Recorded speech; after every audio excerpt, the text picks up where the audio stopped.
Olá, que bom que você está aqui mais uma vez. Obrigado pela tua presença e por participar comigo desse ministério. Assista ao próximo vídeo e faça parte desse trabalho. Compartilhe o vídeo para que a mensagem do Evangelho alcance outras pessoas também. Se inscreva no canal e deixe os teus comentários. Eu gostaria muito de saber a tua opinião. Que Deus te abençoe e abençoe todas as pessoas que querem o teu bem.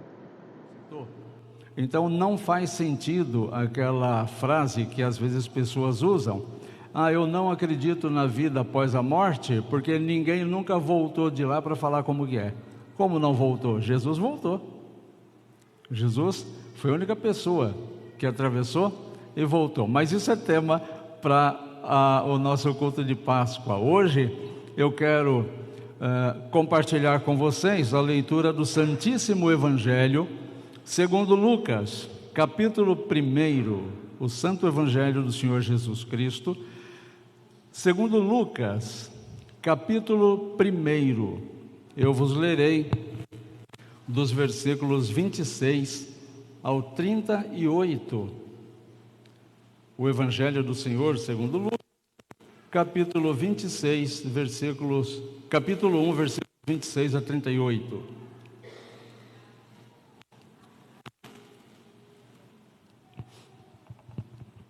Assim está escrito: no 6º mês, foi o anjo Gabriel enviado da parte de Deus para uma cidade da Galiléia chamada Nazaré, a uma virgem desposada com certo homem da casa de Davi, cujo nome era José.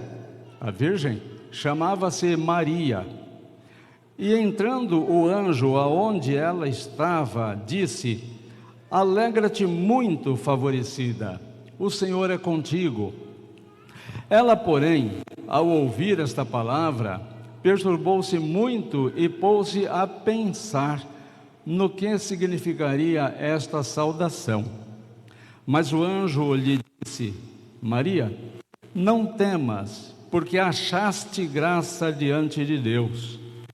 Eis que conceberás e darás à luz a um filho, a quem chamarás pelo nome de Jesus. Este será grande e será chamado Filho do Altíssimo. Deus, o Senhor, lhe dará o trono de Davi, seu pai. Ele reinará para sempre sobre a casa de Jacó, e o seu reinado não terá fim. Então disse Maria ao anjo: como será isto, pois não tenho relação com homem algum? Respondeu-lhe o anjo: descerá sobre ti o Espírito Santo, e o poder do Altíssimo te envolverá com a sua sombra. Por isso também o ente santo que há de nascer será chamado Filho de Deus. E Isabel, tua parenta, igualmente concebeu um filho na sua velhice, sendo este já o 6º mês daquela que diziam ser estéril. Porque para Deus não haverá impossível em todas as suas promessas. Então disse Maria: aqui está a serva do Senhor, que se cumpra em mim conforme a tua palavra. E o anjo ausentou-se dela. Eu vos li Lucas, capítulo 1, versículos 26 ao 38. E eu cumprimento também, além de vocês aqui no templo, as pessoas que estão nos assistindo pela internet, essa ferramenta maravilhosa que Deus deixou para o nosso bem, para ser bem utilizada, para ser utilizada de forma santa, que glorifique o nome do Senhor, como, por exemplo, compartilhar a palavra de Deus. O título da minha meditação é: quando Deus agir, diga sim. Quando Deus agir, diga sim. Vamos entender, antes de entrarmos propriamente dito na meditação, o contexto dessa história, deste acontecimento narrado por Lucas. Lucas, o evangelista Lucas, ele é considerado pelos historiadores modernos como um historiador extraordinário.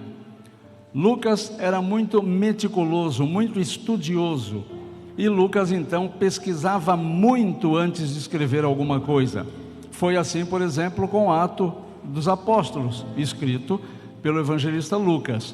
O Atos dos Apóstolos é um dos livros em que as pessoas afastadas da religião mais tenta destruir.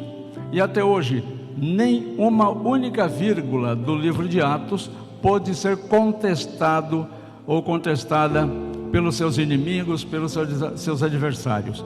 Então todos reconhecem o cuidado do evangelista Lucas, que também escreveu o evangelho que acabei de vos ler. E Lucas escreve este evangelho no momento em que a igreja está começando a ficar desanimada. O momento em que a igreja começa a olhar para as promessas de Deus e começa a pensar que Deus está demorando em cumprir as suas promessas. Esse contexto em que Lucas escreve o seu evangelho, muito bem elaborado e muito cuidadosamente, remonta ainda a um outro momento da vida do povo de Deus. Em julho do ano de 587, os babilônios destruíram com a dinastia de Davi. Colocou-se um ponto final na sequente história do rei Davi. Os babilônios então interromperam um período de lembrança profunda do povo de Deus, de que o Senhor realmente estaria no controle. E as pessoas, desde esta época de 587 anos antes de Cristo, começaram a pensar que finalmente apareceu uma força maior que a força de Deus, e que, portanto, encerrou as promessas que Deus havia feito. Não havia mais o que esperar da parte de Deus. Algum tempo depois da derrubada da dinastia de Davi, as pessoas começaram a repensar a sua fé e começaram a concluir o seguinte: não, nós temos que continuar esperando, porque as promessas de Deus, elas não são, é impossível que uma promessa de Deus seja anulada pela ação humana. No domingo passado, nós conversamos, por exemplo, sobre a questão do tempo. O tempo, para Deus, é um presente eterno. Ele só é separado em passado, presente e futuro para nós. É uma questão assim meio maluca. Se nós verificarmos, hoje, este momento é o futuro de domingo passado, quando estávamos aqui anunciando o culto para hoje. Para Deus, este culto já estava acontecendo no domingo passado. Como neste exato momento, Deus está passando a mão nos cabelos de todos os seus netos, inclusive de quem ainda nem se casou. Todas as coisas estão poderosamente sob o controle do poder definitivo de Deus. Nós é que contamos o tempo errado, e por contarmos o tempo errado, nós ficamos ansiosos, ficamos desanimados. Mas o povo de Israel achou que poderia começar a esperar alguma coisa. Os séculos foram passando, e o que Lucas faz aqui é tentar mostrar para as pessoas que finalmente aquilo que Deus havia prometido estava acontecendo bem no meio das pessoas, que foi o nascimento de Jesus.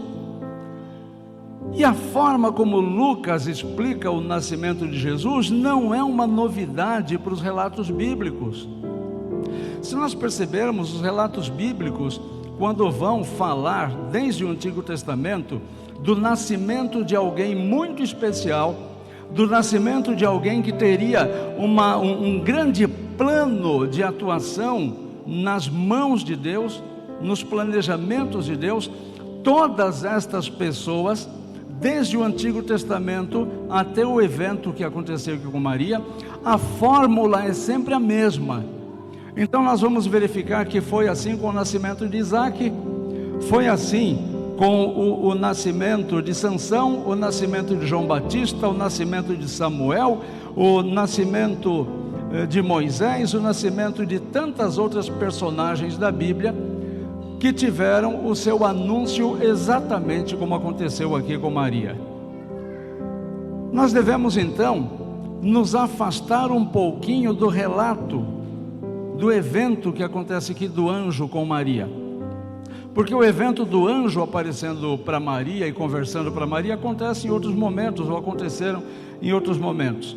Nós queremos destacar na meditação de hoje, disso que Lucas anuncia no seu livro, algumas outras coisas muito interessantes e peculiares a estas narrativas. Então vamos lá. Para todas estas pessoas aparece o anjo do Senhor. Todas essas personagens que eu citei, inclusive para Maria. A fórmula é esta: aparece um anjo do Senhor e diz o que está prestes a acontecer. O anjo então, depois que aparece, percebe que a mensagem assustou a pessoa que recebeu. Em todos os casos são assim também, inclusive com Maria. Bom, eu também ficaria tremendamente assustado se aparecesse um anjo na minha frente. Eu acho que eu correria 6 meses sem parar e sem olhar para trás. Uma vez um amigo meu disse: você quer ver um anjo? Eu falei: Deus me livre, quero ver anjo nenhum agora não. Quero ver os anjos depois que o Senhor me receber lá na glória. A gente vai estar mais bem preparado para isso. Depois que aparece, a pessoa se assusta. Aí o anjo anuncia o nascimento de uma criança. Aí o anjo revela, em todos os casos, qual será a missão para que esta criança está destinada. Depois, o anjo sempre responde uma dificuldade que a pessoa apresenta. No caso de Maria, a dificuldade que Maria apresentou ao anjo, falou: como que eu vou engravidar se eu ainda sou virgem? Em todos os casos, o anjo responde a essa dificuldade, apresentando um sinal para aquela objeção. O anjo responde e dá um sinal de que mais tarde, este sinal, ou esta informação do anjo, haverá de se realizar. A repetição a todos esses elementos é muito importante para a nossa meditação de hoje. Lucas quer que os seus leitores saibam como, à medida em que a história de uma pessoa se desenrola, o que está para acontecer está muito ligado ao que já aconteceu. Ou o que está acontecendo agora está muito ligado ao que já aconteceu. Nas ciências ou nas ciências humanistas, as pessoas dizem que o que nós vivemos no momento são resultados diretos das decisões que tomamos anteriormente. Então, esse conceito da sociedade, da ciência e da teologia, eles têm a mesma perspectiva. Nós vivemos no presente as consequências daquilo que já se passou. E tudo isso está ligado ao que o anjo Gabriel noticia para aquela menina, para Maria. O Gabriel informa que aquela jovem vai ter um filho, que ela dará à luz a um filho. Só que o anjo, ele vai direto a Maria. Percebam esse detalhe. O anjo pula as convenções sociais.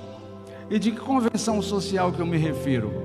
Naquele tempo, a jovenzinha Maria, que estava prometida para José, ainda era propriedade do seu pai. Aí as meninas vão torcer o nariz, né? Como assim propriedade? Calma, meninas. É assim que era naquele tempo. Hoje não é mais assim. Mas naquele tempo, a menina, até que se casasse, era propriedade dos seus pais. Por isso que a mão era pedida para os pais. Não se pedia a moça direto em casamento. Antes de falar em casamento com a moça, ia se conversar com os pais. Essa herança simbólica acontece até hoje, né? Algumas pessoas ainda pedem a mão das moças para os pais. Alguns casais só informam os pais que já se casaram, que já se juntaram. Mas a tradição bíblica remonta daí. Depois que o anjo pula o pai e a mãe de Maria, vai direto a Maria, e isso tem um significado também, propõe para Maria algumas coisas importantes a respeito do que iria acontecer agora. Gabriel, pulando essas pessoas, pulando as convenções sociais, indo direto a Maria, também impõe uma outra situação para aquela jovem. A jovem Maria, ela não tem o direito nem sequer de escolher o nome do filho que ela ia gerar. Percebe como Deus é democrático? Deus manda o anjo chegar para aquela menina, pulou os pais, foi direto à moça e deu uma noticiazinha simples: olha, você vai ficar grávida. Mas eu não conheço nenhum homem. Você vai ficar grávida e o menino vai se chamar Jesus. Estão percebendo a construção que nós estamos fazendo? O anjo pula as convenções sociais, vai direto a Maria e informa a Maria o que vai acontecer.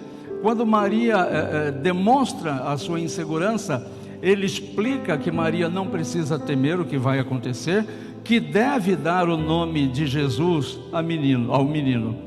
E depois que ele diz tudo isso, o nome inclusive decidido, Maria ainda tem dúvidas.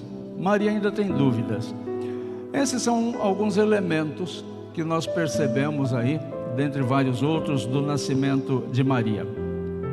Tudo isso para introduzir uma outra questão: o que é que aconteceu na cabeça da Maria depois que o anjo foi embora?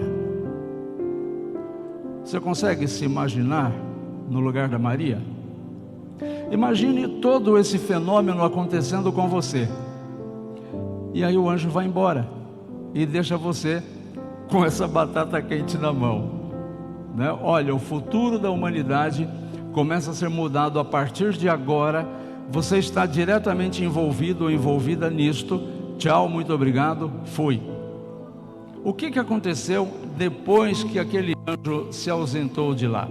Isso também nos importa bastante. Eu consigo ver Maria, depois que o anjo vai embora, botando a mão na testa e dizendo assim: puxa vida, eu devia ter perguntado mais coisas para o anjo. Tem informações que o anjo não me deu. São informações importantes, respostas importantes que eu precisaria ter perguntado. Será que o José vai ficar comigo quando ele souber da minha gravidez? Lembra que eu falei agora há pouco que era uma sociedade totalmente diferente da que nós vivemos hoje? Os meus pais, pensaria Maria, ainda vão me amar a hora que eu avisá-los de que apareceu um anjo aqui dizendo que eu estou grávida? Isso com certeza apareceu na mente da Maria depois que o anjo foi embora. Maria também deve ter pensado: e os meus amigos, o que é que vão dizer? Será que os meus amigos vão me apoiar? Ou será que quando souberem vão me levar para a praça pública para ser apedrejada até a morte, como era o costume daquela época? E a gravidez? Vai correr tudo bem? Eu acho que o anjo falou alguma coisa de gravidez. Como vai ser isso? Eu sou jovem, não tenho experiência. Isso vai correr tudo bem? O parto vai ser difícil? Como será que vai ser o parto? Vai ter alguém lá para me ajudar quando chegar a minha hora de dar à luz? Eu vou saber o que fazer em cada um desses momentos, a transformação do meu corpo? Você disse que a criança vai ser o rei de Israel, mas eu esqueci de perguntar para o anjo: e eu? Eu vou ser o quê? Ele vai ser o anjo de Israel, mas e eu? O anjo não falou muita coisa sobre mim. Eu vou sobreviver ao nascimento dessa criança, mas e eu? O que vai ser da minha vida? Olha, meus queridos e amados irmãos e irmãs, nem todos os anjos do céu estariam capacitados a responder essas perguntas de Maria. Aliás, a nenhuma destas perguntas, nenhum dos anjos, nem todos os anjos. Nem toda a experiência que Maria tivesse poderia ser suficiente para responder às dúvidas do seu coração. A única coisa que poderia preparar Maria é o que ela ia vivenciar. Ela teria que passar por aquilo para entender de fato a missão de Deus na sua vida. Assim é a nossa vida também. Nós não conseguimos entender o que vai acontecer, porque o que vai acontecer para nós não aconteceu ainda, mas para Deus é tudo um presente eterno. Deus não iria atribuir à nossa vida nada que não fosse execuível. Deus não colocaria em nossas mãos nada que Ele mesmo não nos ajudaria a carregar e a resolver. Não é assim que funciona nós não temos condição de questionar e querer entender as coisas que ainda não chegaram. Basta nós vivermos cada dia das nossas vidas. A única forma de entendermos e vermos o agir de Deus é quando olhamos para o nosso passado. Aí nós vamos ver por onde Deus nos levou, cada passo, cada caminho, cada momento, cada relacionamento, até chegarmos exatamente onde estamos neste momento de culto, ou neste momento da nossa vida, como pessoa ou como família. Ou seja, você tem que passar pelo que você tem que passar para saber como é. Não dá para saber com antecedência e nem dá para saber respondido pelos outros. Se alguém disser para você o que você está passando, o que você vai passar, é assim, é daquele jeito, é impossível, são apenas conjecturas. A retrospectividade é a única forma de entendermos a vontade de Deus. Então, se você tivesse a chance de perguntar para Maria, se você tivesse que fazer tudo de novo, Maria, você faria? Será que Maria daria a resposta que você pensou agora? Porque o que sobrou para Maria? Ver o seu filho sofrer? Levar umas respostas atravessadas de Jesus, como naquele momento que Jesus fica para trás conversando com os doutores da lei, 3 dias depois de viagem para ir, 3 dias depois de viagem para voltar, 1 semana depois encontram Jesus: filho, há 1 semana estamos te procurando. Eu estava cuidando das coisas do meu pai. Então olha a resposta. Lá adiante, no casamento, nas bodas de Caná, Jesus, ajuda essa família que ficou sem vinho, que tenho eu contigo, mulher. Então Maria passou por tudo isso para ouvir respostas atravessadas assim? Maria passou por tudo isso para ver o seu filho crucificado como criminoso? Este é o sonho de todas as mães? Parece que não. Mas tenho certeza que se nós perguntássemos a Maria: você passaria por tudo isso novamente? Nós ouviríamos um retumbante sim. Porque Maria confiava e sabia que aquele filho não lhe pertencia, pertencia ao mundo. Aquele filho foi colocado neste mundo para meu benefício, para teu benefício, não para benefício exclusivo de Maria. Então, quando nós realmente temos essa oportunidade, nós deveríamos fazê-la a nós mesmos ainda hoje. O que você viveu diante de Deus para chegar até este momento na presença de Deus, você faria tudo novamente? Isso é importante, e essa resposta tem um peso da eternidade. A tua resposta para Deus nesta manhã tem o peso da eternidade. Chega um momento para todos nós em que todos nós receberemos um chamado de Deus. Eu posso até me atrever a dizer que todos nós que estamos aqui, em algum momento das nossas vidas, já recebemos um chamado de Deus. Deus já nos propôs, colocou diante de nós possibilidades de acordo com a vontade dele, de transformação de vida, de mudança de vida, de mudança de percurso, de mudança de perspectiva. Todos nós já tivemos. E qual foi a resposta que nós demos? Então, o que nós fazemos depois que o anjo sai é que conta realmente. O que contou na vida da Maria foi o que ela fez depois que o anjo saiu. O que conta na tua vida é o que você faz depois que Deus faz um convite para você. Depois que Deus coloca uma tarefa, uma missão nas tuas mãos. O que vai influenciar para toda a eternidade é o que nós fazemos depois desse despertar, depois deste contato, depois desta conscientização que Deus faz no nosso coração. O que fazemos depois desse encontro? Se você ainda não teve, ou se já teve, No próximo momento em que o Senhor colocar diante do teu coração uma proposta, um chamado, um desafio, uma oportunidade para você melhorar a sua vida, o seu relacionamento com Deus, eu faço uma proposta para você. Faça como Maria, simplesmente diga sim. Quando Maria disse sim, ela ainda tinha muitas dúvidas, mas é como se o anjo estivesse dizendo para ela o seguinte: calma, mocinha, fique tranquila, porque Deus está no controle da tua vida. Calma, mocinha. E na tua inquietação, nas tuas preocupações, é isso que Deus diz para você também. Calma, mocinha. Calma, rapaz. Calma, mamãe. Calma, papai. Calma, marido. Calma, esposa. O Senhor está no controle de todas as coisas.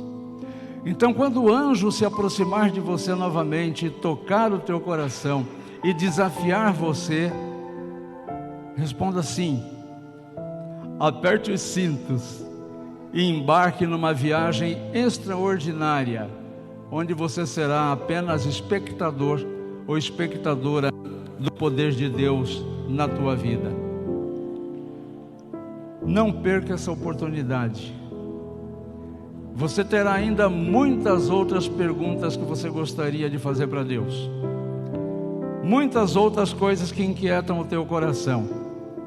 Muitos outros pensamentos que ficam povoando a tua mente com perguntas que neste momento nem você, nem eu, nem ninguém tem resposta para elas.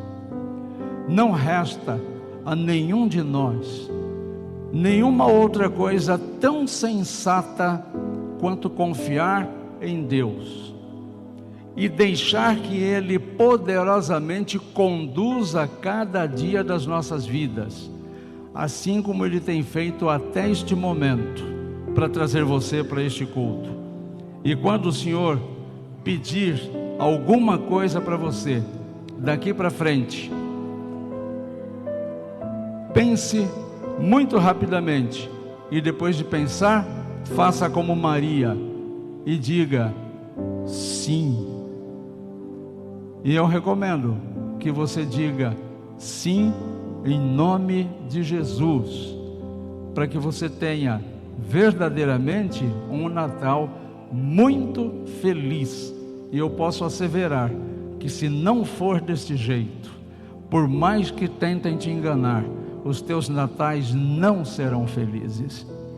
E eu sei que você quer ter natais felizes, então diga sempre sim ao Senhor e deixa que Ele cuide de cada detalhe da tua vida. Amém?